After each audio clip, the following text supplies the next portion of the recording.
4. The other middle marks. The next two punctuation marks we're going to talk about, the semicolon and the colon, seem to be trickier than the comma, but they're really not. Let's take a look at the semicolon. Section A, the semicolon. Here's a semicolon. It looks like a period sitting on top of a comma. If a period is a stop sign and a comma is a yield sign, then what in the world's a semicolon? Think of it as a bridge.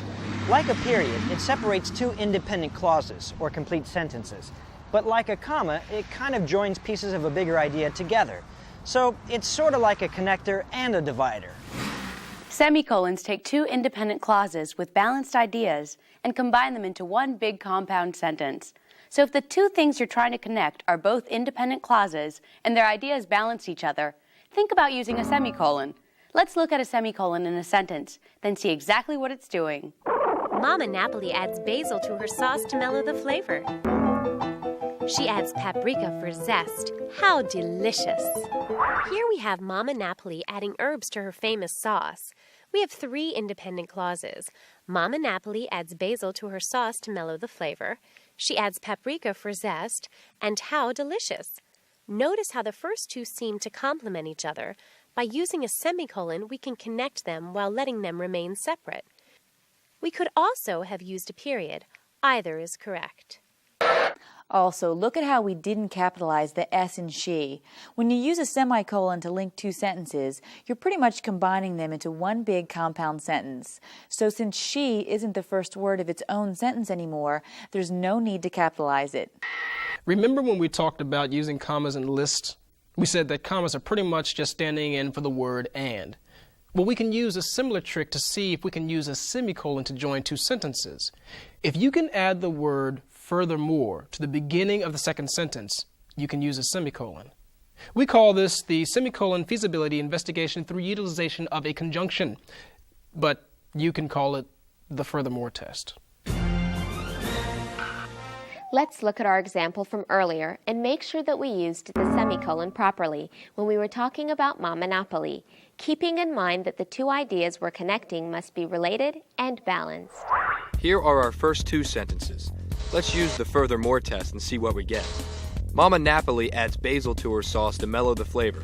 Furthermore, she adds paprika for zest. That makes sense.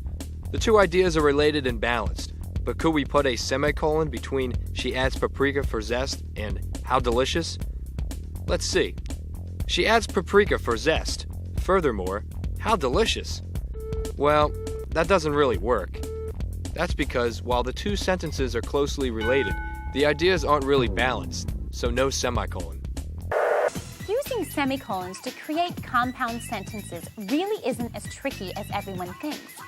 In fact, the only major mistake you can make is to try to use a semicolon to join an independent clause and a dependent clause. And the best way to avoid this kind of mistake is to scan your semicolon sentences for subordinating conjunctions. And remember when we talked about commas?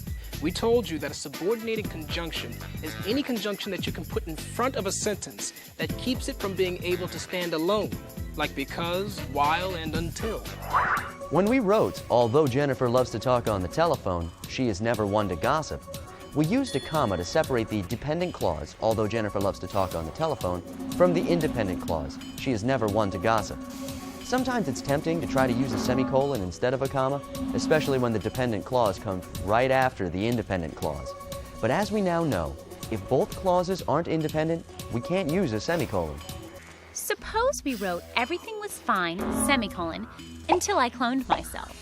When we scan this sentence for subordinating conjunctions, do-de-do-de-do-de-do. Aha! There's one right there. The word until kicks off the second clause. Hey, wait a minute. That means the second clause can't stand alone. Until I cloned myself isn't an independent clause. But if it's not a complete sentence, we can't use a semicolon. And since it's not introducing this sentence, we don't even need a comma. We should write everything was fine until I cloned myself. No semicolon, no comma, no nothing. Simple, short, and sweet. So far we've talked about using a semicolon to show balance between two ideas. Now let's talk about how they can be used to avoid confusion in lists. We already know that commas can be used to separate items in a list. In the sentence, Reginald's mom made him clean his room, pick up some things at the grocery store, wash the car, and feed the lampreys.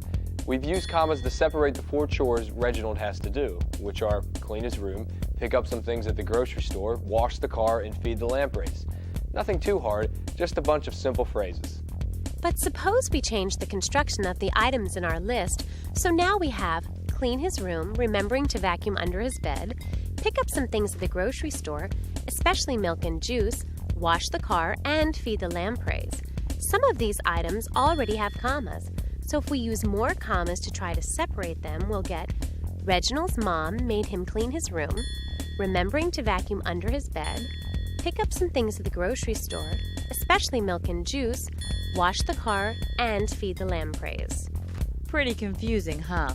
When we're listing a bunch of phrases like this that already contain commas, we can use semicolons to separate them like this. Reginald's mom made him clean his room, remembering to vacuum under his bed, pick up some things at the grocery store, especially milk and juice, wash the car, and feed the lampreys. Since the commas are busy clarifying what we mean within the items, the semicolons help the commas out by separating the items in the list. See how much easier it is to read with semicolons? Notice that when we decide to go the semicolon route, we have to use them all the way through the sentence, even though the last 2 items in our list don't even have a comma. So once you start using semicolons in a list, we have to use them all the way through to the end.